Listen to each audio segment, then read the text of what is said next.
성령님 이 시간 우리 가운데 기름 부으십니다. 말씀으로 기름 부으시는데요, 사무엘상 17장 1절부터 30절까지의 말씀을 우리가 읽었습니다. 사무엘상 17장이요 58절까지 있습니다. 꽤 길죠. 꽤 긴 말씀이라 그냥 중간을 툭 꺾어서 30절까지만 읽은 거이기도 하고, 사실은 30절 이후의 얘기가 30절 앞이랑 좀 다릅니다. 우리가 오늘 읽은 말씀은 성경에서 어쩌면 가장 유명한 이야기들 중에 하나입니다. 다윗과 골리앗 이야기입니다. 성경에서만 유명한 거 아니고요, 세상 사람들, 교회 안 다니는 사람들도요, 예수님 모르는 사람들도 다윗과 골리앗 얘기는 다 압니다. 신문에도 많이 나오죠. 제일 많이 나올 때가 운동 경기 같은 거 할 때예요. 운동 경기 같은 거 할 때 특히 우리나라가 좀 약하고요, 세계 랭킹이 낮고 다른 나라가 랭킹이 높을 때 뭐라 그래요? 다윗과 골리앗의 싸움이래요. 게다가 이기기라도 하면, 우리나라가 이기면 당연히 거기에는 다윗이 골리앗을 이긴 것처럼 그렇게 씁니다. 우리나라만 그런 건 아니에요. 사람들이 다 다윗과 골리앗 이야기를 알고요, 운동 경기 할 때마다 다윗 골리앗 얘기하고, 특별히 정치적인 선거 때도 그런 얘기들 합니다. 뭔가 다윗과 골리앗의 싸움이에요. 이게 누가 이길까? 그러면서 약한 사람들, 조금 부족한 사람들을 응원하려고 다윗 골리앗 이야기를 합니다. 확률이 없는 거죠. 보통은 센 녀석이 이기는 게 맞아요. 이게 이기는 게 맞고 약한 사람이 지는 게 맞습니다. 근데 이 확률이 없는 상황에서도요, 어떻게 보통은 뭔가 지략이죠. 뭔가 좋은 계획들, 아니면 좋은 지혜로운 생각들로 여기 있는 큰 사람들을 이기기를 바라는 그런 마음들이 우리에게 있기 때문에 그때마다 다윗과 골리앗 이야기를 합니다. 그러니까 다윗과 골리앗 이야기를 모르는 사람은 아무도 없어요. 모두가 다 압니다. 연약한 사람들을 응원할 때도 다윗과 골리앗 이야기를 하죠. 다윗과 골리앗 이야기하면서 약한 사람들 힘내라고, 다윗과 골리앗의 싸움이라고, 그러니까 다윗이 골리앗을 이기는 것처럼 그렇게 한번 해보자고 격려합니다. 오늘 이 말씀을 그래서 우리가 다 잘 알아요. 사실은 그래서 어려서부터 이 말씀을 잘 알기 때문에 여러분들이 이 말씀에서 받은 교훈도 이제껏 많이들 있으십니다. 그 교훈들 잘 마음에 품으셔요. 그리고 다시 한번 이 말씀을 읽으면서 또 지금 이 시절 성령께서 우리에게 이 말씀을 통해서 주시는 교훈과 그리고 또 우리의 삶의 인도하심이 분명히 있습니다. 어떻게 기도해야 될지를 알려주셔요. 그리고 내가 어떻게 살아야 될지 그 방향들을 알려주실 겁니다. 다윗의 이야기가 사무엘 상하에 굉장히 많이 나오는데요, 오늘 여기 다윗과 골리앗의 이야기, 딱 싸움 한판입니다. 이 싸움 한판 이야기가 17장, 그렇죠? 1절부터 58절까지 굉장히 길게 기록되어 있습니다. 다윗의 이야기 중에서요, 가장 자세하게 기록된 사건이에요. 전쟁에 나가서 전쟁을 휩쓸고 이겨도 이렇게 길게 얘기 안 합니다. 하지만 다윗의 삶에서 이 일이 얼마나 중요한지를 알기 때문에 다윗의 삶에 관한 여러 가지 이야기 중에서 가장 자세한 이야기로 여기 기록되어 있습니다. 오늘 이 다윗의 이야기는요, 다윗이 영웅이 되는 이야기입니다. 16장에서 우리가 읽은 바로 앞장에서 하나님이 다윗을 이스라엘의 왕으로 부르시죠. 왕으로 부르신 그 부르심, 선택하심을 처음에는 사무엘을 통해서 기름 부은 아주 그냥 비밀스럽게 다윗에게 기름을 부으셨어요. 두 번째는 사울이 택합니다. 사울이 다윗을 택하는데, 원래는 음악자라는 수금을 잘 타는 사람을 뽑으려고 했는데, 뽑으려다 보니까 수금도 잘 타고 말도 잘하고 싸움도 잘하고 굉장히 충성스러운 사람 다윗을 만나게 돼요. 다윗을 소개하는 겁니다. 다윗은 누구예요? 하나님이 기름 부으신 사람이에요. 심지어 사울도 마음에 쏙 들 만큼 모든 것들을 갖춘 사람이에요. 다윗 이스라엘의 미래죠. 이 혼란한 세상을 하나님께서 이제 복 주시려고 하시는데, 하나님께서 세우신 사람, 이 사람은 이런 사람이다 라는 걸 보여주는 거예요. 별것 아닌, 하나님 눈에 별것 아닌 것 같지만 하나님께서는 외모를 보지 않으시면서 그 사람을 택하셨어요. 사울이 택할 땐 좀 반대죠. 반대지만 외모, 겉모습, 아니면 갖고 있는 재능이 굉장히 출중해요. 그 사람을 또 택하셨어요. 하나님이 택하신 사람이 지금 그렇습니다. 어느 것 하나에 치우치지 않아요. 하나님이 택하셨고요, 하나님 보시기엔 부족합니다. 그러나 택하셨고, 또 사울이 볼 때도 여러 가지 재능을 가졌어요. 재능이 있다고 해서 당연히 하나님이 택하시는 것도 아니고, 하나님이 택하신 사람들은 다 못난 사람도 아닙니다. 하나님께서 기름 부어 택하셨고 재능 있는 사람을 불러놓으셨어요. 자, 이제 또 다윗을 소개해야 돼요. 근데 그런 다윗은 어떤 사람이냐 하는 거죠. 그런 다윗은 17장에 이제 소개됩니다. 16장까지는 다윗이 한 게 아무것도 없어요. 사무엘이 기름 부을 때 그냥 기름이 부어졌죠. 기름 범벅이 됐죠. 기름을 쭉 받은 거 그거밖에 없어요. 성령이 그냥 임하신 거죠. 16장 하나님의 기름 부으시면 그렇게. 사울이 불렀을 때도 뭘 어떻게 한 게 없습니다. 한 건 딱 하나요. 그냥 수금을 연주했어요. 그냥 수금 연주하고 그게 다입니다. 그게 다윗이 했던 일들인데 17장에 되면 얘기가 달라져요. 이제껏까지 조용히 아무것도 안 했던 다윗이 17장에 되면 굉장히 활발합니다. 막 이것저것 말하기 시작해요. 그리고 이렇게 저렇게 행동하기 시작합니다. 여러분들 다윗을 잘 보셔요. 다윗이 이스라엘의 왕으로 그리스도의 그 모형으로 우리 가운데 보여져요.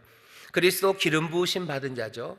어쩌면 조용히 아무것도 없으신 것처럼 이 땅에 오셔서요. 그냥 세례받고 침례받고 세례 요한에게서 요단강에서 침례받고 나왔을 때 그냥 하늘에서 성령이 비둘기같이 임하시고 하늘의 문이 열리고 소리가 있었어요. 이는 내 사랑하는 아들 내 기뻐하는 자다 라는 기름 부음이 있었을 때 예수님이 거기서 와 내가 바로 그 사람이다 그러면서 막 V자 그리고 바로 나야 이런 거 없어요. 그냥 조용하시죠. 조용하셔요. 하지만 조용히 기름 부음 받으시지만 그게 끝은 아닙니다.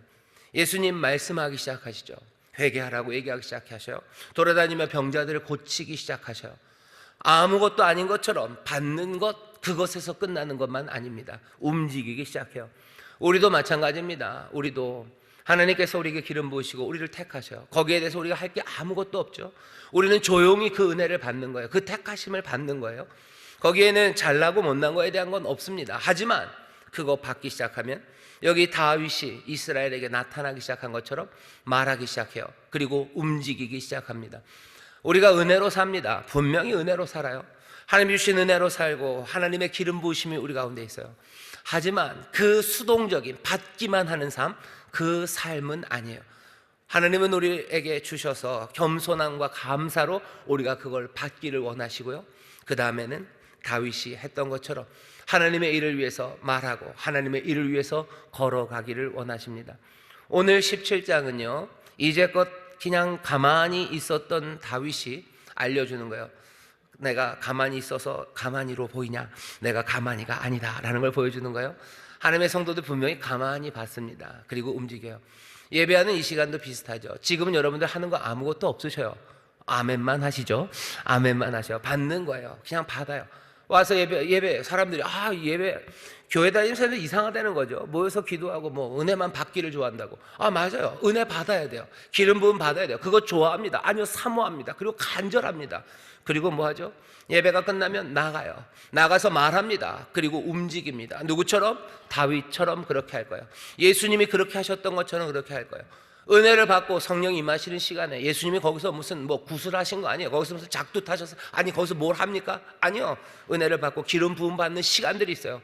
그리고는 또 하나씩 성실하게 맡겨진 일들을 말하고 세상이 꿈도 꾸지 못한 일들, 그 역사를 행하는 그 행진이 있습니다. 오늘 다윗은 이제 움직이기 시작합니다. 우리 사랑하는 성도 여러분들도 은혜 받는 시간에는 아무것도 아닌 것처럼 그냥 받기만 해요. 수동이죠. 그냥 당하는 거예요. 은혜를 당해요. 사랑을 당해요. 하지만 그가 끝이 아니고 그 받은 사랑이 넘치고 받은 은혜가 넘쳐서 은혜를 전하고 사랑으로 행하고 또 그 놀라운 부르심에 여러분들이 대답하며 걸어가게 되는 줄 믿습니다. 좌우에 계신 분들에게 서로 그렇게 얘기하셔요. 우리는 은혜를 받습니다. 우리 은혜를 받습니다. 은혜 받습니다. 그리고 또 옆에다 얘기하셔요. 그리고 용감하게 나갑니다. 그리고 용감하게 나갑니다. 용감하게 나갑니다. 그러니까 예배할 때는 그렇죠. 조용히 여러분들 앉아 계시다가 여러분들 나가시는 거예요. 나가시면 거기서부터 성령의 기름 부으심과 우리 하나님 아버지의 놀라우신 사랑과 우리 주 그리스도의 은혜가 여러분과 함께 하시니 가는 곳마다 하나님의 복음을 전하고 가는 곳마다 위로하고 붙잡아 일으키고 그리고 세상을 새롭게 만들어 갑니다. 오늘 17장은 그렇게 다윗이 나타나기 시작하는 시간입니다. 다윗이 나타나는 시간인데요, 늘 영웅의 이야기가 그렇죠. 영웅의 이야기가 나오려면 뭔가 대적이 생겨야 됩니다. 우리의 삶이 영웅적이 될 겁니다. 위대하게 될 거예요. 왜? 우리가 살아가는 이 세상에 고난 그리고 이 세상에 악함이 있기 때문입니다. 아무것도 없는 세상에서 조용히 산다면 위대한 삶, 영웅적인 삶은 없어요. 하지만 오늘 17장에 나오는 것처럼 다윗이 나타나는데 여기에 누가요? 블레셋 그리고 골리앗이 있습니다. 문제가 앞에 놓여 있어요. 그리고 거대합니다. 거대한 문제, 그 앞에서 하나씩 그 산을 넘는 사람들, 그 사람들의 삶이 위대해요. 그렇게 위대하게 부르지 않았으면 좋겠어요 라고 생각하시는 분이 있어요. 난 산 넘지 않는 사람 됐으면 좋겠고, 나는 골리앗 그런 문제 없이 누가 나의 삶을 위대하게 해달라고 그랬나요? 난 그냥 조용히 살고 싶었는데 왜 나를 위대하게? 하나님이 우리의 삶을요 위대하게 부르셨어요. 왜? 우리에게 생명을 주시니, 우리가 받아가진 생명은 그리스도의 생명과 그리스도의 삶입니다. 그리스도의 영이 우리와 함께 하셔요. 그리스도의 마음이에요. 그리스도의 운명이에요. 그게 우리와 함께 하셔요. 그리스도와 함께 영원히 살 겁니다. 그 얘기는 뭐예요? 우리는 그리스도의 삶, 그 영광의 삶을 살아요. 바울이 그렇게 얘기하죠. 하나님이 정하신 자를 부르셔요. 부르신 자를 의롭게 하셔요. 그리고 그 의롭게 한 자를 영화롭게 하십니다. 우리를 위대하게 하실 거예요. 위대하게 하시는 방법은 다른 것 없어요. 내 주머니에 뭘 가득 채운다고 위대해지는 게 아니죠. 위대함이 어떻게 이루어지는지, 그리스도의 영광이 어떻게 이루어지는지 바울이 얘기해요. 그리스도와 함께 우리가 영광을 받을 거예요. 하지만 그 영광을 받을 사람은 고난도 같이 받아야 될 거예요. 하지만 그 영광에 비하면 우리가 받을 고난, 그 고난은 비할 바가 아니에요. 그 영광의 일을 위해서 우리가 탄식하며 기도할 거예요. 어떻게 말할 수 없는 탄식으로 기도할 거예요. 그때마다 성령이 나를 도우시고 성령님이 우리와 함께 하셔서 끝끝내 하나님을 사랑하는 자, 그 뜻대로 부르심을 입은 자들에게 모든 것들이 합력하여 선을 이루신답니다. 그 선은 뭐예요? 우리의 삶을 위대하게 만들고 우리의 삶을 영광으로, 그리스도의 영광으로 가득 채우신다는 거예요. 그리스도가 가셨던 그 고난이 우리 앞에 펼쳐질 겁니다. 그리스도와 함께, 그리고 그리스도의 영으로 우리는 그 고난들을 이겨나가기 시작할 거예요. 그러면서 위대한 삶이야, 그리스도의 영광의 삶을 우리가 살아갈 겁니다. 우리는 그렇게 부름받았습니다. 그래요? 그러면 그 고난이란 건, 그럼 나는 지금 당장 우크라이나로 가야 됩니까? 내가 넘어야 될 산들이 있어요. 내가 감당해야 될 것들이 있습니다. 예수님도 이 땅에 오셔서 자기가 감당할 시련을 감당하신 거예요. 꼭 십자가에서 돌아가시자. 십자가에서 죽는 게 진짜 어렵고 힘듭니다. 하지만 십자가에서 죽는 게 세상에서 가장 뭐라 그래야 될까요? 가장 아픈 죽음은 아닙니다. 더 아프게 할 수 있어요. 생각만 해도 무섭죠. 그냥 간단하죠. 십자가에서 돌아가 죽는 사람에서 하나 더 하는 거죠. 밑에서 계속 바늘로 발바닥을 찔러요. 그러면 더 아프겠죠. 그 짓은 안 하잖아요. 십자가에서 예수님이 돌아가셨어요.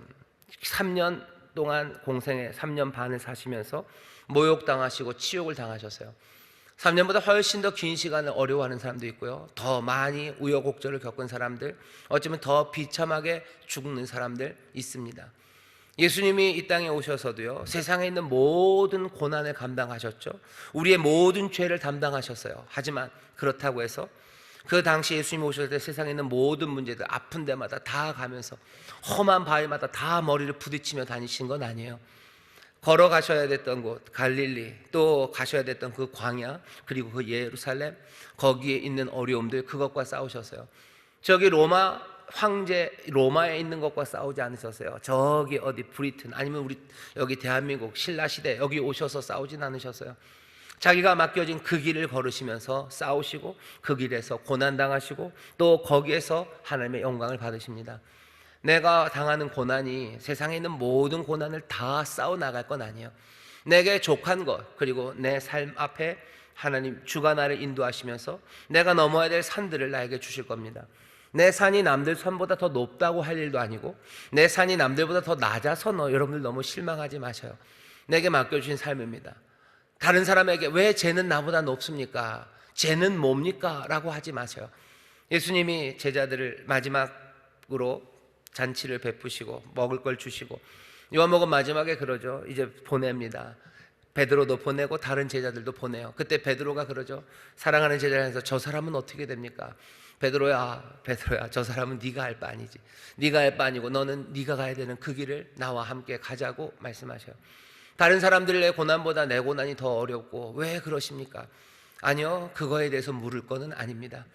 남들은 편한데 난 왜 이렇습니까? 남들은 그냥 요만큼 올라갔다 살짝 내려오는데, 무슨 속도 방지턱 넘듯이 넘는데 난 왜 태산을 넘어야 됩니까?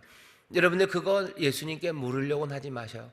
주께서 그 길을 나와 함께 걸어가실 거고요, 내 삶에 하나님의 위대함을 가져다 주실 겁니다.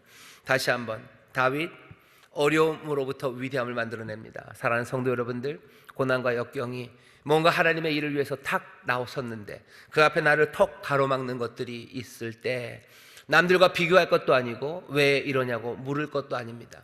주의 도우심을 구하고 주의 약속을 붙잡고 믿음으로 그 고난들을 넘어가기 시작하시기를 주의 이름으로 축원합니다. 주의 이름으로 축원합니다. 다윗 앞에 팍 나타난 건 골리앗입니다. 골리앗이 어마어마해요. 다윗 앞에 나타난 건 전쟁의 상황이에요. 1절서부터 보면 블레셋 사람과 이스라엘 사람들이 전쟁을 하게 됩니다. 블레셋이 쳐들어왔죠. 아래 골짜기가 하나 있고 산 양쪽에 서 있습니다. 그리고서는 전쟁이 시작되는데 4절부터 보면 블레셋 사람 중에 거대한 사람, 그 유명한 골리앗이 나옵니다. 4절 보면 블레셋 사람의 진에서 싸움을 도두는 자가 왔는데 그 이름은 골리앗이요 가드 사람이라. 싸움을 도두는 사람이에요. 원래 뜻은 뭐 사람들 사이에, 그렇죠? 사람들 사이에 선 사람입니다. 그러니까 아마 이렇게 이쪽 군대 저쪽 군대가 서 있을 때요, 그 앞쪽에 나오는 사람인 것 같아요. 싸움을 돋아요. 싸움을 도두는 사람이 나오는데 이 사람은 키가 6규빗 한 뼘이랍니다. 한 규빗 그러면 보통 팔꿈치에서 여기까지예요. 뭐 한 45cm쯤 됩니다. 할 때마다 이건 안 될 것 같은데 라는 생각이 들어요. 45cm쯤 될 겁니다. 그리고 한 뼘이면 한 20cm 좀 넘죠.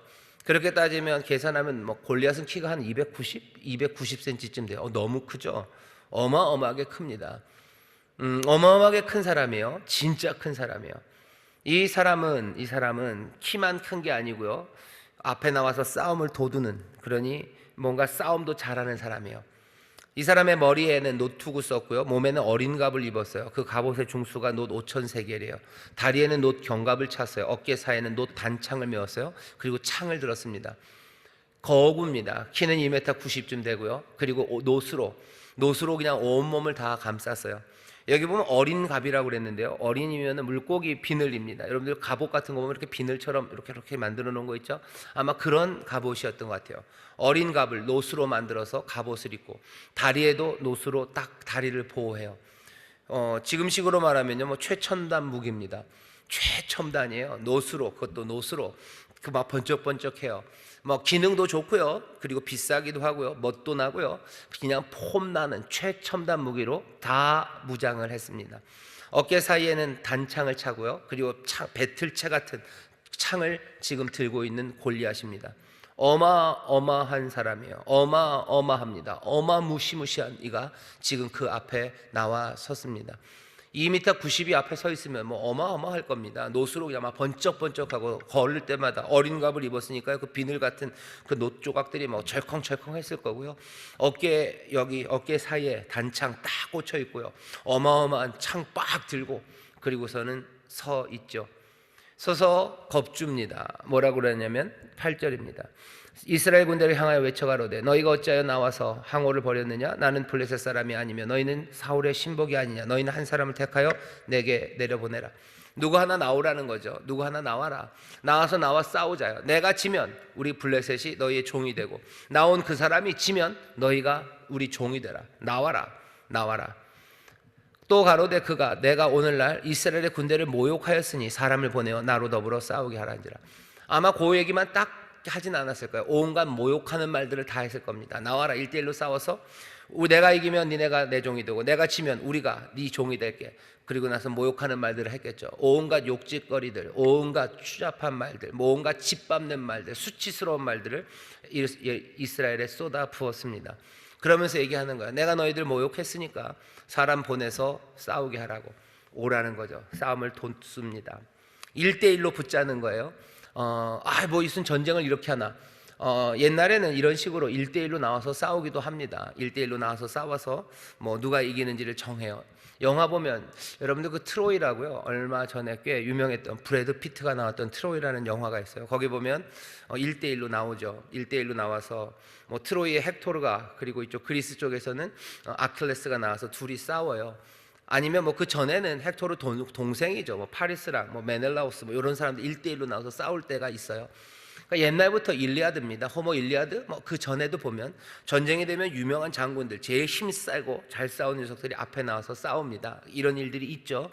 지금 골리앗도 지금 그거 하자는 겁니다.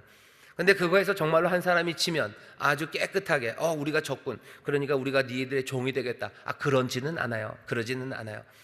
뭐 그러는 경우가 있기도 하겠지만, 뭐 큰 나라끼리 붙는 데서 한 사람씩 붙어서 싸웠다고 해서 그 두 나라의 운명을 정하는, 그게 그렇게 깨끗하게 정해지지는 않습니다. 뭐 헥토르랑 아킬레스랑 싸우다 헥토르가 죽었다고 그래서 여기 이 트로이가 그리스 연합군에 그냥 다 항복한 건 아니에요. 그 다음부터는 그냥 또 붙어서 싸우기 시작해야 되는 거죠. 여기 있는 여러 가지 이야기들 보면 블레셋의 골리앗이 지금 불러내고요, 지금 싸우자고 말하고요, 이게 어쩌면 전쟁의 그냥 일반적인 모습입니다. 그런데 문제는 40일 동안, 뒤에 나오지만 이 일을 40일 동안 하고 있는데요, 아무도 이스라엘에서는 대답이 없어요. 1대1로 나갈 사람이 없어요. 1대1로 나가서 진다고 해서 이스라엘의 이 사람들에게 진짜로 종이 되진 않을 겁니다. 하지만 그렇게 1대1로 나가서 붙었다가 한쪽이 치면 당연히 사기는 떨어지겠죠. 40일을 이루고 있는데 아무 일이 없습니다. 17장 1절부터 그러니 11장까지 11절까지 보면요, 사울과 온 이스라엘이 블레셋 사람의 이 말을 듣고 놀라 크게 두려워합니다. 그러니까 전쟁의 상황을 보세요. 전쟁의 상황은 사울이 구원해야 되는 사람이죠. 블레셋에서 건져내야 됩니다. 원래는 누가 나가야? 사울이 나가야 돼요. 사울은 그것을 위해서 부름받은 사람입니다. 근데 사울도 떨고 또 사울과 함께했던 모든 이스라엘이 두려워서 떨고 있어요. 어쩔 줄을 모릅니다. 그 엘라 골짜기에는 뭐만 들려요? 이 골리앗의 외치는 소리들만 들려요. 번쩍번쩍하면서 땅을 흔드는 것처럼 그렇게 몽땅을 흔들어내고 있는 사람들, 그 모습만 보입니다. 블레셋의 골리앗은 지금 겁주고 있죠. 블레셋은 뭐가 말할 게 많은 사람이에요. 그 사람 뭐 투구도 멋지고요, 뭐 여기 갑옷도 멋지고요, 키도 크고요, 뭐 할 말이 너무 많아요, 골리앗에 대해서는. 자, 그런데 그러고 있는데 갑자기 이야기는 12절로 갑니다. 다윗은 유다 베들레헴 에브라 사람 이새라 하는 자의 아들입니다. 이새는 사울 당시 사람 중에 나이 많아 늙었습니다. 8 아들이 있습니다. 장성한 세 아들은 군대로 보냈습니다. 다윗은 뭐 하고 있어요? 다윗은 말제, 막내예요. 그러니 사울에게로 왔다가 형에게로, 집으로 왔다 갔다 합니다. 앞에서 보면 뭐 수금을 탔을 수도 있고요, 전쟁 상황이기 때문에 형들에게 먹을 거 주려고 베들레헴에서 엘라 골짜기까지 왔다리 갔다리 심부름하는 가운데는 뭐 양도 치고 그러며 살아갑니다. 그게 지금 다윗의 삶의 모습이에요. 여기 다윗의 삶의 모습에는 블레셋의 장군 이 골리앗 같은 뭐라 그래야 되나요? 대단한 점이 없어요. 뭔가 특이한 게 없죠. 뭔가 입고 있는 갑옷 이런 얘기 없어요. 그냥 시골 아이 같아요. 시골 아이, 막내 아이가 전쟁에 나간 형한테 전쟁터에 먹을 거 갖다 주고 심부름하고 왔다 갔다 하고, 여기 동네, 자기 동네에서는 뭐 그래도 양은 지켜야 되죠. 그냥 삶을 유지해 나가는 아주 평범한, 특이할 것 하나도 없는 그런 모습이 지금 그려집니다. 일부러 그런 것 같아요. 여기 지금 엘라 골짜기는 시끌벅적합니다. 두려움이 그냥 흐르고 있고요, 아침마다 나와서 외치는 사람이 있고요, 햇빛에 비춰서 번쩍번쩍거리는 큰 목소리, 어마어마한 무기, 최첨단의 무기들, 뭐 그게 난리가 난 그 자리가 있는데, 여기 베들레헴, 여기 에브라트에 있는 다윗의 삶은요, 비교할 수 없이 평온합니다. 비교할 수 없이 특이한 점이 없어요. 아무것도 없어 보여. 그냥 늘 있었던 일 같아요. 여기 일부러 이 이야기를 보여주는 것 같습니다. 하나님의 사람이 나타나기 시작하는데요, 뭔가 특이한 것이 많은 사람들, 아니면 여기 다윗처럼요 아무것도 없는 사람, 그냥 일상의 사람들, 하나님의 일을 감당하는 사람들이 있어요. 여기 있는 여러분들입니다. 여러분들 뭐 그렇게 특이점이 있으셔요? 키가 한 190쯤 되고요, 요새 키가 190은 좀 너무하네요. 요즘은 한 170, 180쯤 돼야 되나요? 키 크고 너무너무 예쁘고 너무너무 부자고 너무너무 잘생겼고 집안 너무너무 좋고 목소리 크고 뭐라 그러나 인스타그램 팔로워 쫓아오는 사람들, 내 인스타그램을 구독하는 사람들이 한 100만, 200만쯤 되고 300만 되고 그렇게 특이점이 있어가지고요, 최첨단을 달리고, 그리고 어마무시한 사람들, 그 사람들이 여기에 있는가 하는 거죠. 그렇게 보이지 않아요. 골리앗이라는 문제는 그렇게 어마무시합니다. 최첨단에 가고 있어요. 하지만 여기는 그냥 일상을 살아가는 거죠. 이리저리 다니면서 아버지 말 들으면서 그냥 형아들 심부름하면서 내가 맡아야 되는 양들 그거 기르면서 그냥 조용히 살아가고 있는 사람들이에요. 이 사람들이 이 어마어마한 문제 앞에 지금 놓였을 때 도대체 이 사람들은 뭘 할 수 있을까에 관한 문제예요. 별것 아니죠. 우크라이나에 뭐가 폭격이 시작됐어요. 푸틴이 뭘 합니다. 그것 앞에서 평온한 사람들이 그냥 집에서 아기들 보고 아이들 길러주던 그런 엄마가, 아니면 그냥 내 장사하느라고 아침 일찍부터 수고했던 그 남자들이 도대체 뭘 할 수 있는가죠. 이 무시무시한 세상과 찬란한 것 앞에서 뭘 할 수 있을까? 사실은 아무것도 할 수 없는 평안한 일상의 사람들, 지금 그 이야기를 우리에게 일부러 들려주는 거예요. 왜? 자꾸 우리를 여기다 가져다 넣고 싶은 거죠. 우리의 삶도 일상이에요. 여기 뭐가 대단한 거예요. 막 시끌시끌벅적한 분들 계셔요. 여러분들 인생이 시끌벅적하게 막 TV에 나옵니까? 매일 TV에 나오고 매일 사람들이 여러분들 때문에 두려워하고 어쩔 줄 모르고 그런 삶들 아니죠. 그냥 늘 있었던 일상의 일들로 살아갑니다. 그 사람 바로 다윗이에요. 하나님이 부르셔서 사용하셔요. 기름 부으셨어요. 뭔가 능력 있습니다. 하지만 조용히 그냥 살아가요. 자, 어떻게 되나 보시죠. 이새가 그 아들에게 또 신분을 보냅니다. 형아들한테 갖다 줘라. 먹을 거 갖다 주고, 또 형아들 뭐 이러면 좀 안 되는 건가? 뇌물 바치는 건가? 천부장에게도 이 치즈 10덩어리 좀 갖다 주고 심부름 하래요. 갔습니다. 이제 갔는데 이번에 갔을 땐 좀 달라요. 전에는 그냥 조용히 사울의 군대에 있었었는데요, 이젠 전쟁터가 됐습니다. 엘라 골짜기에서 붙었어요. 마침 이 다윗이 갔었을 때 싸움이 시작됩니다. 23절입니다. 그들과 함께 말할 때 마침 블레셋 사람의 싸움 도두는 가드 사람 골리앗이라 하는 자가 그 항우에서 나와서 전과 같은 말을 하매 다윗이 들으니라. 다윗은 그거 뭐죠? 먹을 거 싸들고 갔는데 보니까 전쟁이 났어요. 뭔가 제대로 붙는 날이에요. 그러니까 호기심 많은 이 소녀는 뭐 하고 싶어요? 가서 구경하고 싶죠. 그러니까 짐 맡은 사람에게 남겨놓고요, 형아들 앞에 전쟁하러 앞에 나가는데 거기 막 철없이 뛰어갑니다. 철이 없죠. 근데 이해는 됩니다. 싸움 구경이 재밌잖아요. 그러니까 갔어요. 가서 보는데 아니나 다를까 골리앗이 또 외치기 시작해요. 다윗이 그걸 보고서 신기하죠. 전쟁을 본 적도 별로 없는데 이 저렇게 거대한 인간이 앞에 나와서 노스로 번쩍번쩍하는 애가 하는 말이 신기합니다. 그러니 듣습니다. 다윗이 그 얘기를 쭉 듣고 있는데 뭐 좋은 말이 절대 아니에요. 24절입니다. 반응이 똑같아요. 이스라엘 모든 사람이 그 사람을 보고 심히 두려워하여 그 앞에서 도망갑니다. 뭔가 전선을 딱 벌리고 있다가요, 골리앗이 나와서 막 떠드니까요, 두려워서 점점점 뒤로 밀려가요. 뒤로 밀려가면서 말하는 말이 또 나옵니다. 25절이요. 더러는 가로되 너희가 이 올라온 사람, 골리앗이죠, 이 올라온 사람을 보았느냐? 참으로 이스라엘을 모욕하러 왔도다. 그를 죽이는 사람은 왕이 많은 재물로 부하게 하고 그 딸을 그에게 주고 그 아비의 집을 이스라엘 중에서 자유하게 하시리라. 다윗이 이 말도 듣습니다. 올라온 사람 골리앗을 사람들이 봐요. 그리고 이스라엘 사람들도 이 일이 뭔지 압니다. 참으로 이스라엘을 모욕하러 왔도다. 골리앗은 계속해서 이스라엘을 모욕하고 있어요. 사람들도 압니다.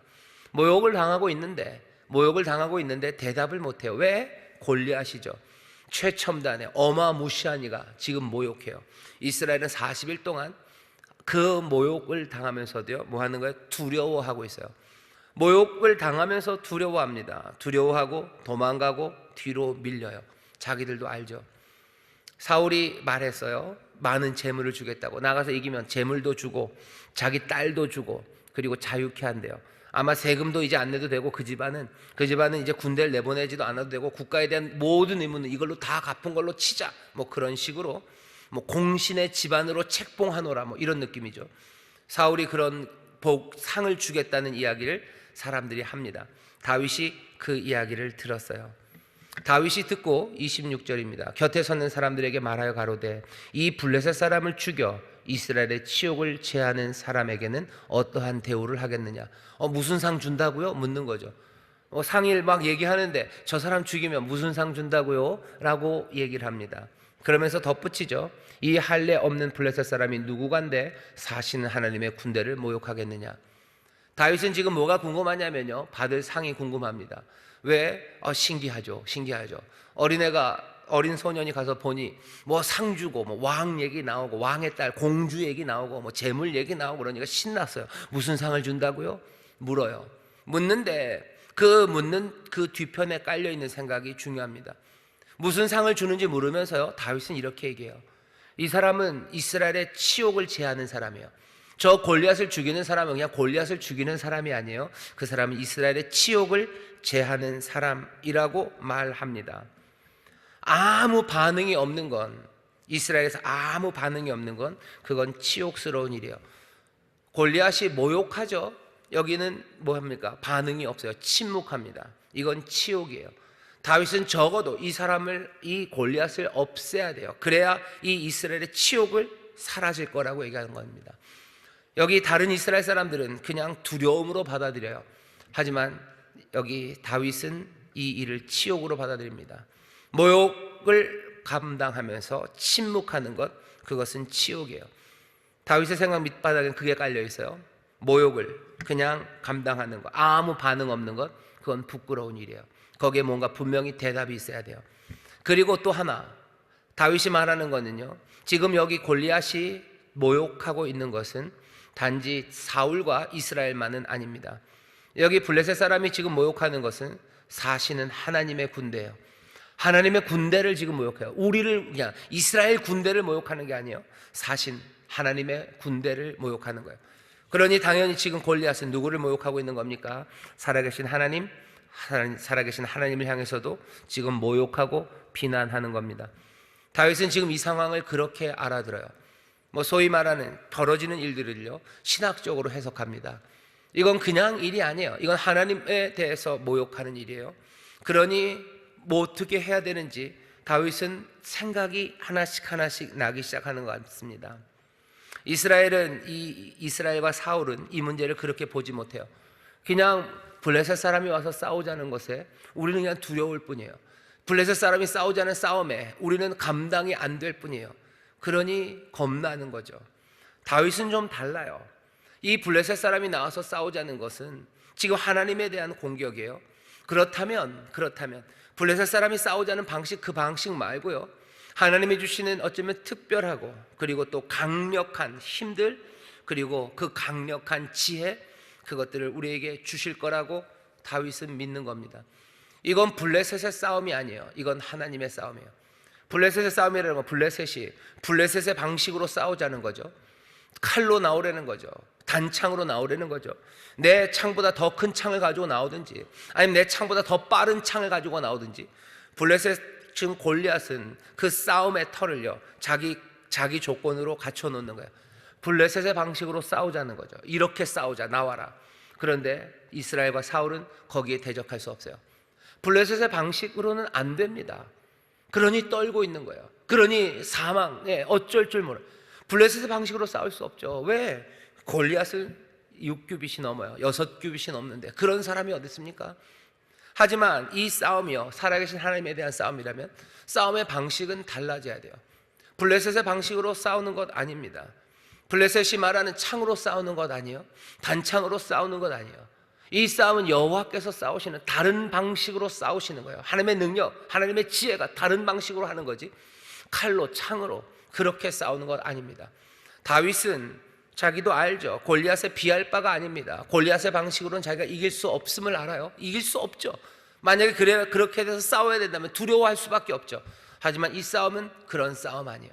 지금 블레셋의 골리앗은 하나님을 모욕했어요. 이스라엘을 모욕할 때 이스라엘은 침묵했지만 다윗은 믿습니다. 하나님은 침묵하지 않으실 거예요. 사울과 이스라엘은 침묵하며 그 치욕을 감당하고 있지만 하나님 모욕당하시면서 지금 가만히 계시면서도 그 치욕을 끝까지 하나님이 가만히 계실까? 그럴 리가 없죠. 하나님은 블레셋의 방식으로, 골리앗의 방식으로 싸우셔야 돼요. 왜 그렇게 싸웁니까? 하나님은 하나님의 방식대로 싸우실 거예요. 다른 사람들은 모릅니다. 다윗만 압니다. 왜? 다윗은 지금 벌어지고 있는 일들이 어떤 일인지, 하나님이 지금 모욕당하고 계신다는 것을 누구도 보지 못했을 때 혼자 보았기 때문이에요. 지금 하나님이 이 치욕을 감당하지 않으실까요? 우리는 못나고 부끄럽게도 이 모욕을 감당하는 치욕 가운데 있지만 하나님이 치욕당하실까? 하나님이 치욕을 끝까지 그냥 참아내실까? 그럴 리가 없죠. 그러니 다윗은 이제 새 일을 시작하게 될 겁니다. 거기에 뭐라 해야 되나? 그 씨앗이 여기 보여요. 다윗은 지금 이 상황을 어떻게 보는지. 백성이 전과 같이 또 말합니다. 아, 이런 상을 준다라고 얘기를 해요. 그 말을 듣더니 뜬금없이 옆에 큰 형아가 있었어요. 그러면서 야단을 막 칩니다. 다윗을 막 야단을 쳐요. 야단 치는 게 조금 심한데요. 이렇게 야단 칩니다. 장형 엘리압이 다윗의 사람들에게 하는 말을 들은지라. 다윗이 자꾸 무슨 상 주는데요? 무슨 상 주는데요? 자꾸 물어보는 거예요. 그러니까 그 얘기 듣고서 형이 화가 났어요. 보통 그렇죠. 막내가 전쟁터에 와서 저 무시무시한 저 장군 이기면 무슨 상 주는데요? 무슨 상 주는데요? 자꾸 돌아다니면 꼴보기가 그렇게 좋지는 않습니다. 형이 막내에게 하는 거죠. 화내죠. 오버하면서. 그리고 막 야단을 쳐요. 너 양은 어떻게 하고 여기 왔냐고 막 야단칩니다. 주제 넘고 건방지다고, 너 교만하다고, 건방진 녀석 여기서 왜 그러고 있냐고, 너 마음이 악하다고, 완악하다고, 이 얼빠진 녀석 이 뭐 하는 짓이냐고 야단을 칩니다. 뭐 보통 형아들은 막내가 전쟁터에 와서 저 큰 장군을 이기면 무슨 상 주는지 그거 물어보고 돌아다니면 이런 말 할 만하죠. 다윗 또 뭐 막내가 형한테 하듯이 합니다. 내가 뭘 잘못했다고, 그죠? 내가 뭐 어쨌다고 해요. 거기 보시면 다윗이 대답합니다. 가로되 내가 무엇을 하였나이까? 너무 점잖죠. 내가 무엇을 하였나이까? 뭐 그렇게 평온하게 눈을 떨멜떡만 하면서 보는 거 아니야. 그냥 요건 느낌이 그죠. 내가 무엇을 하였나이까? 내가 뭘 했는데, 내가 뭘 잘못했다고. 막내들이 형한테 좀 대듭니다. 내가 뭘 잘못했다고? 어찌 이유가 없으리까? 내가 뭐 아무 생각 없이 이러는 거야? 내가 그렇게 어려 보여? 그 다음에 또 돌이켜 다른 사람을 향하여 전과 같이 또 물어보러 다닙니다. 그러니까 또 사람들 또 대답해줘요. 형 말 안 듣죠. 형은 이 얘기를 왜 써놨을까? 사실은 뭐 별로 중요하지도 않은 것 같은데, 형은 다윗이 지금 무슨 일을 하는지 잘 몰라요.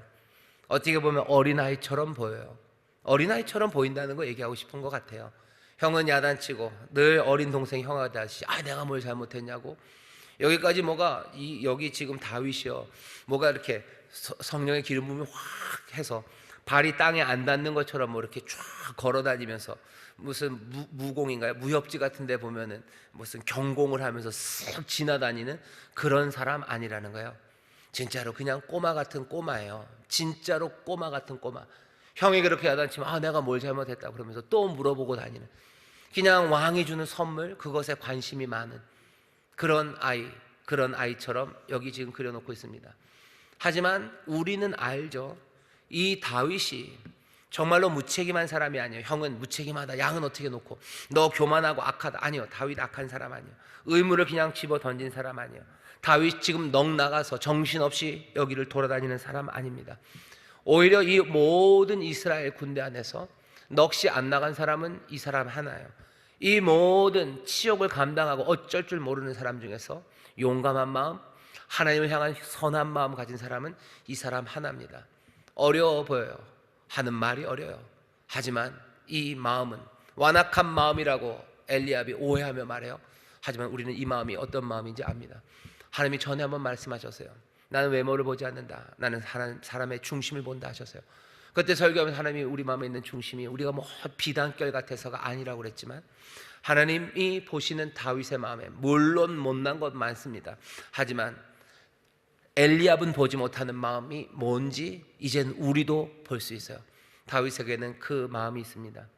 모욕에 침묵하는 치욕, 그것들을 제하려는 사람이에요. 내가 능력이 많아서? 아니죠. 이건 하나님의 일이기 때문에, 하나님의 일이기 때문에 이 모욕을, 이 치욕을 하나님이 제하실 거라는 것, 그것을 당연히 여기는 마음, 그 마음이 다윗에게 있습니다. 오늘 여기까지예요. 그러면 이 다윗이 도대체 이 치욕을 어떻게 제합니까? 궁금하시죠?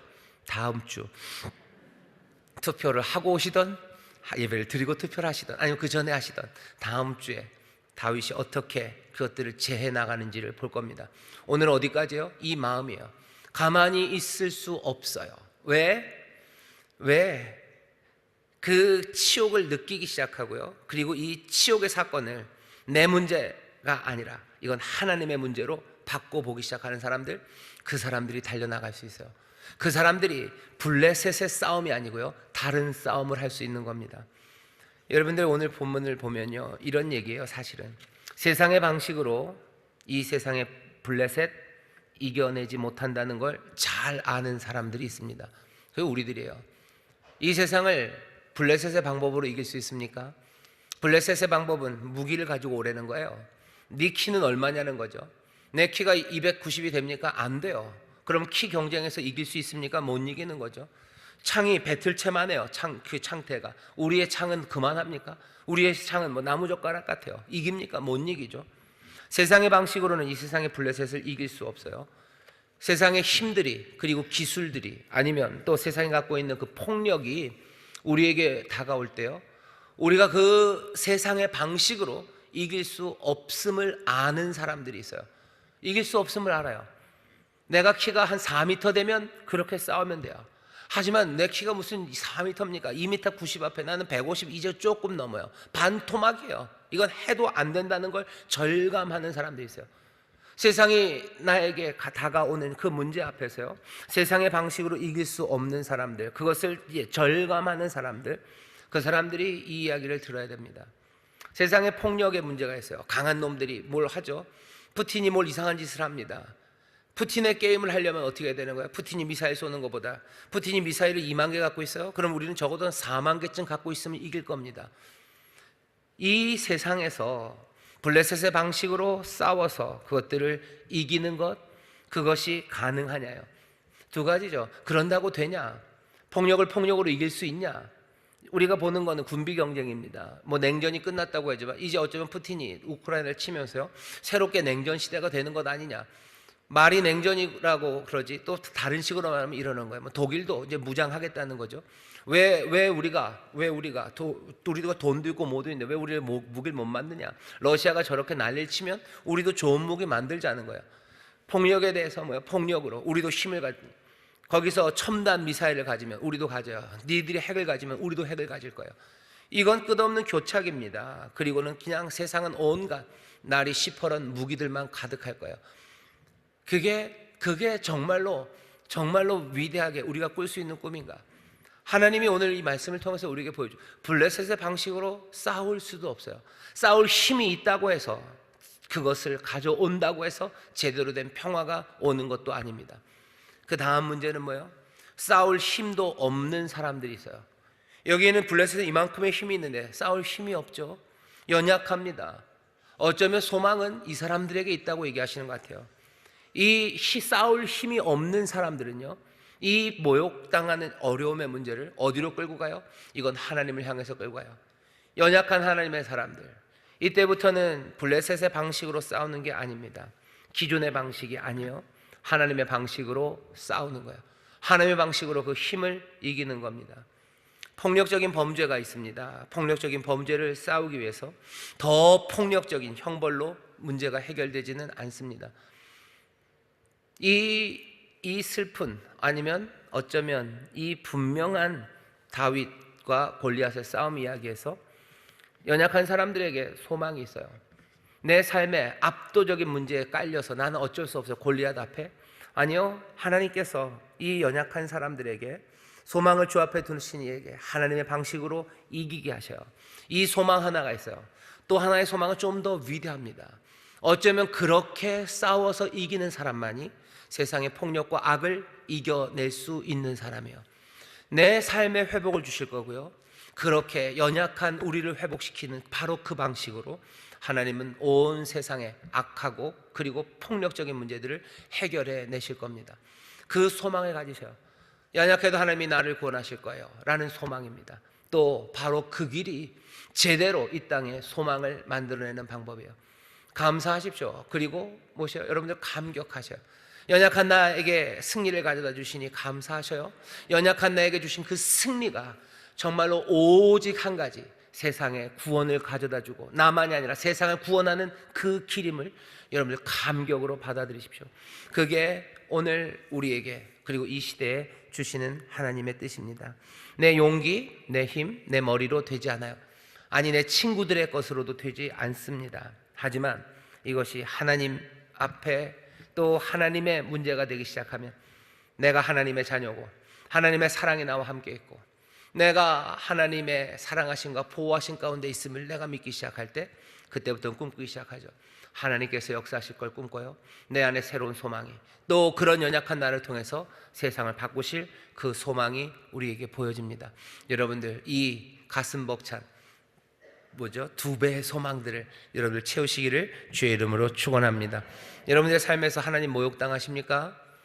여러분들의 삶에서 모욕당하셔요? 모욕당하는 거 있습니다. 두 가지예요. 크게 하나님의 뜻이 이루어지지 않는다고 얘기하는 거예요. 모욕이죠. 누가 감히 하나님의 뜻이 이루어지지 않는다고 말합니까? 근데 우리의 삶을 향해서 내가 연약하기 때문에 사람들이 나에게 말하는 거예요. 하나님의 뜻이 너에게 이루어지지 않는데요. 하나님은 우리에게 어떤 뜻을 주셨는데요? 세상을 새롭게 만들라고 하셔. 하나님의 형상, 아들의 형상을 만들겠다고 하셔.